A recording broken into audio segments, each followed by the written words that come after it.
OK, donc l'entrevue qui va être présentée va être à propos de l'exposition 67. Donc, juste pour faire une mise en contexte, l'Expo 67 se passe en 1967 à Montréal. Euh, cette grande exposition-là va s'appeler Terre des Hommes. On va aborder le sujet un peu plus tard. Puis, cette exposition avait l'objectif de représenter, dans le fond, les progrès technologiques et industriels des pays hôtes. Pour ce qui est de l'Expo 67 à Montréal, ça va être porté par le maire Jean Drapeau qui voulait célébrer le centenaire de la Confédération. Donc, pour notre entrevue, j'ai choisi ma grand-maman, donc Diane, qui, elle, a vécu l'exposition 67. Donc, on va commencer avec la première question pour faire une espèce de mise en contexte. Donc, on sait que l'exposition 67 arrive de pair avec la période de la Révolution tranquille. Donc, ma première question, c'est peux-tu me décrire la Révolution tranquille? Ben, je dirais que la Révolution tranquille arrive au moment où est-ce que Jean Lesage devient le premier ministre du Québec.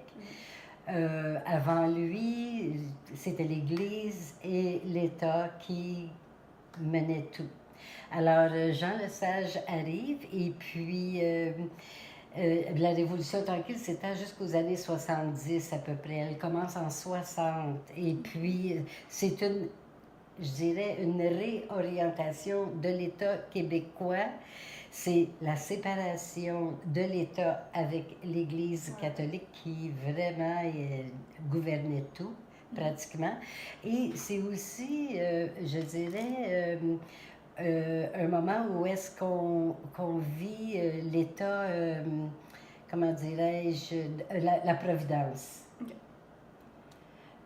À ce moment-là, à partir de ce moment-là, tout change au Québec. Mm-hmm. Et puis, donc, l'exposition, ainsi de suite. OK. Et puis...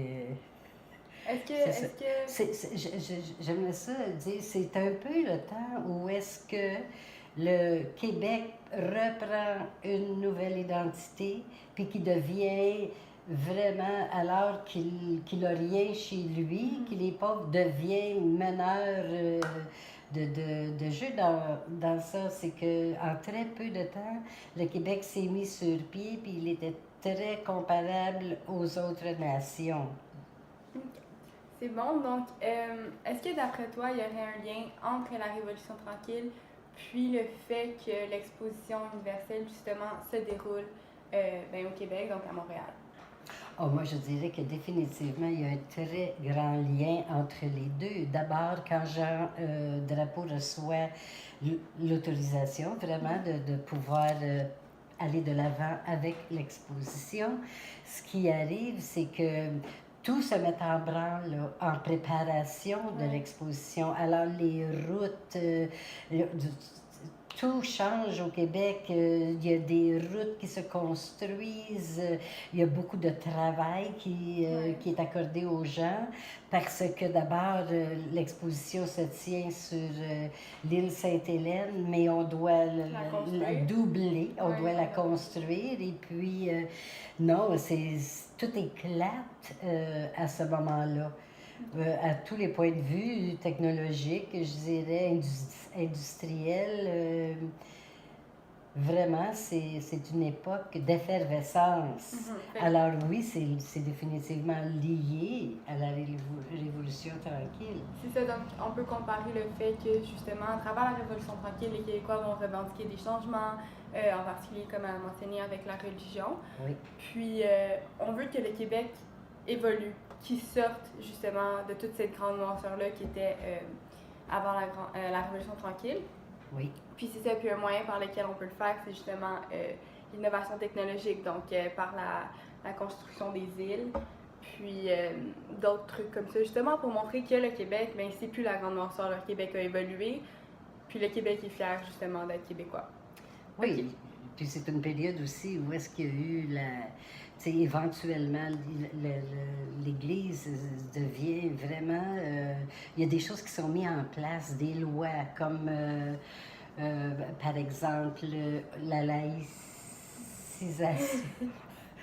Ben oui, Laïcisation, oui. c'est ça, laïcisation et puis tout ça. Alors, oui, effectivement, il y a de beaux changements c'est prometteur, c'est pas étouffant.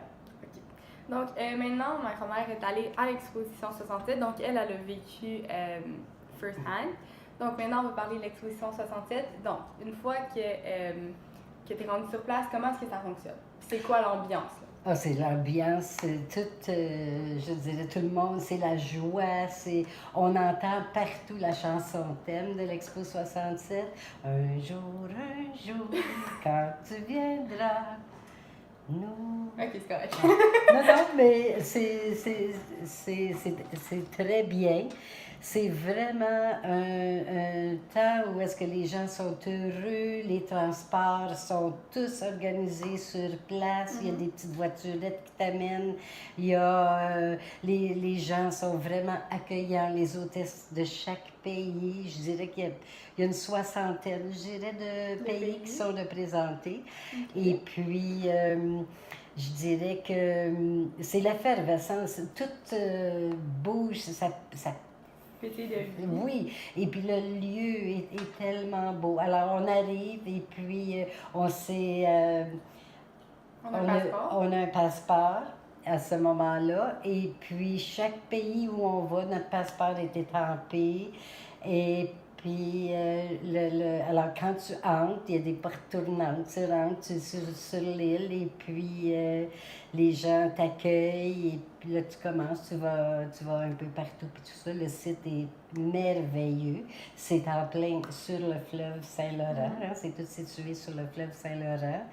Et puis, c'est les kiosques, ça bouge, ils vendent toutes sortes de choses. Alors, les gens portent leur foulard de l'Expo 67, leur petit médaillon là, qui signifie Terre des Hommes, la terre avec tous des petits bonhommes autour.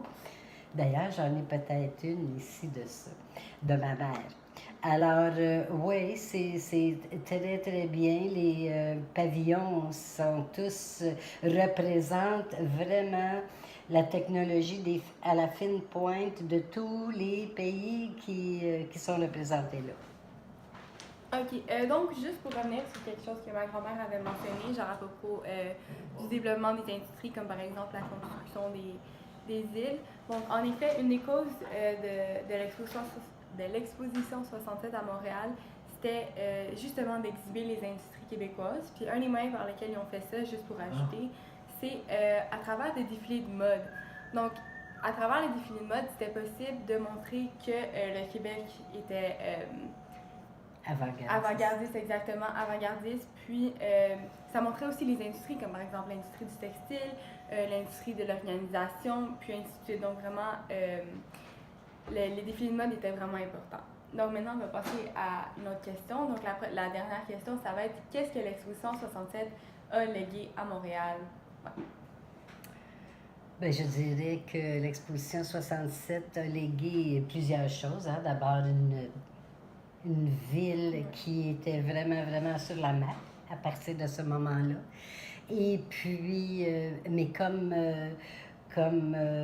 souvenir de l'Expo 67, on a Habitat 67 qui a été construit d'ailleurs par un étudiant en architecture qui s'appelait Moshi Safdie, je crois. Et puis, ce qui est arrivé de ça, c'est que c'est tous des blocs. D'abord, je dois dire qu'Habitat 67 est construit sur la cité du Havre, qui est une péninsule qui a été artificielle, qui a été construite avec les débris, pas les débris, quand on a construit les résidus du métro. Alors, ça a servi beaucoup, ça, pour compléter, entre autres, l'autre partie de l'île Sainte-Hélène et la cité du Havre. Je crois qu'il y a, mon Dieu, peut-être autour de 150 blocs. Et il s'agit de blocs qui sont tous montés les uns sur les autres. Et qui finalement a été nommé le premier monument historique du Québec. Et puis, les gens, au début, les gens qui allaient là, c'était les gens qui travaillaient à l'expo, des gens de l'expo. Des gens de l'expo, et puis également, mais maintenant, ça a une valeur incommensurable. Et puis, ce qui est vraiment beau de l'Habitat 67, j'ai eu l'opportunité de visiter l'intérieur parce que j'ai une de mes cousines qui y a habité. Et puis, si je ne m'abuse, on peut, à partir de chaque bloc, chaque appartement, voir le fleuve et avoir aussi une vue prenante sur Montréal. Alors, je pense qu'on peut être très, très fiers de ce monument-là qui nous a été légué. OK, donc juste pour terminer, c'est ça justement. Donc, ce que l'exposition 67 a légué à Montréal, c'est un renouveau au sein du peuple québécois. Ça a permis indéniablement un développement, justement, comme elle a mentionné, mettre Montréal sur la map. Puis, ça a légué beaucoup d'infrastructures, comme par exemple l'exposition 67, les deux îles, donc l'île Sainte-Hélène, puis l'autre, j'ai oublié le nom, mais ça a laissé deux îles. Puis c'est pas mal tout. Donc, merci. Bien, merci, ma chérie.